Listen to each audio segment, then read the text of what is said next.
Alright everybody, today I'm going to show you how to make some pace count beads, also known as ranger beads.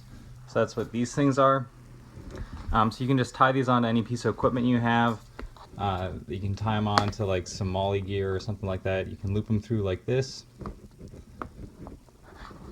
So they can tie around to any sort of fixed point, or you can just loop them in any sort of carabiner through this loop. So how these work is you have 9 beads on the bottom and then any amount of beads you want on the top here. So every 100 meters that you walk, you just pull one up to keep track of your pace. So then you go 200 meters, 3, 4, 5, and so on. When you get to 900 meters, all your beads are up. When you go to 1,000, you push all these down and pull one up. Now you're at 1,000. And then when you go to 1,100, 1,200, so on and so forth. So it's just a simple way to keep track of your pace count, as opposed to, carrying rocks or making ticks on a piece of paper. And you can always have this on your equipment. So these are really fast and easy to make. You don't need to pay, 10, 20 bucks at the store to buy your own. You can just make them. So to start, you're going to need at least 9 beads for the bottom and 4 beads for the top. So at least 13 beads. Just buy them in any store. And cut yourself off a length of 550 cord. I measured this out to be 20 inches. It seems to be a pretty easy length to tie it off. So what you're going to want to do is you're going to pull the guts out of your 550 cord. So for these sides of beads that I have, it works best for me to pull all the guts out of this 550 cord. You might have to kind of experiment on your own with whatever beads you have for how much to leave. Like you can, pull all but one out, but I'm just going to pull them all out. Alright, so once you have all the guts taken out of your 550 cord, you're just going to be tying a couple knots in this and then feeding some beads on. So it's important to note that you're going to have some frayed ends here right now. Don't burn these off yet, because if you burn them right away to get like, this kind of plasticky feel to them, it might not thread onto your beads and they might get stuck. So while it might be a pain in the butt to deal with these frayed ends, just leave them for now. So what you want to do is you're just going to fold this in half. You're going to tie a knot up in this end, and it's going to be this knot right here.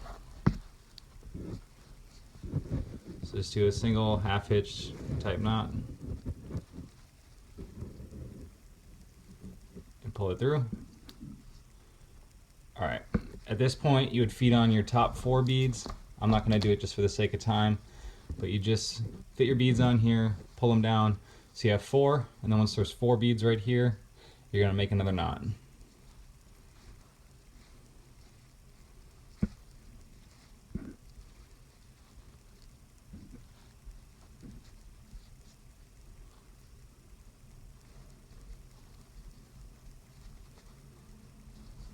Alright, so now what we have here is our top knot, and then this little middle space, and then you'd fit your last 9 beads on here.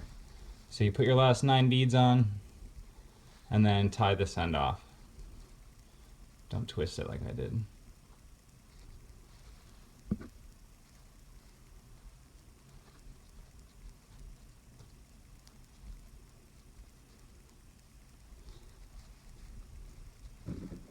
Alright, and here's a good example. So right now, there's no way that 9 beads would fit in this little area. It's too short. So what you can do is kind of loosen up the top knot or loosen up this middle knot and make them smaller. So you have a smaller space in between here, or just start with a longer piece of string, which I would probably restart this and just make a new one. So this was a 20-inch piece of string, or 550 cord, and obviously it's not long enough. So you would probably want to start with at least a 24 or 30-inch. You can always go longer because you can always just cut it down at the end to make it whatever size you need. And then once you finish off, you're going to want to burn these ends. And this is just going to make it so it no longer frays if you've never seen this trick before. Kind of bang it out there. There. And that just leaves it like a nice closed end. Alright, and that's it. Nice and simple. Alright, and that's the end of the video. If this helped you at all, please feel free to drop a like below, subscribe, and check out my other videos. Thank you.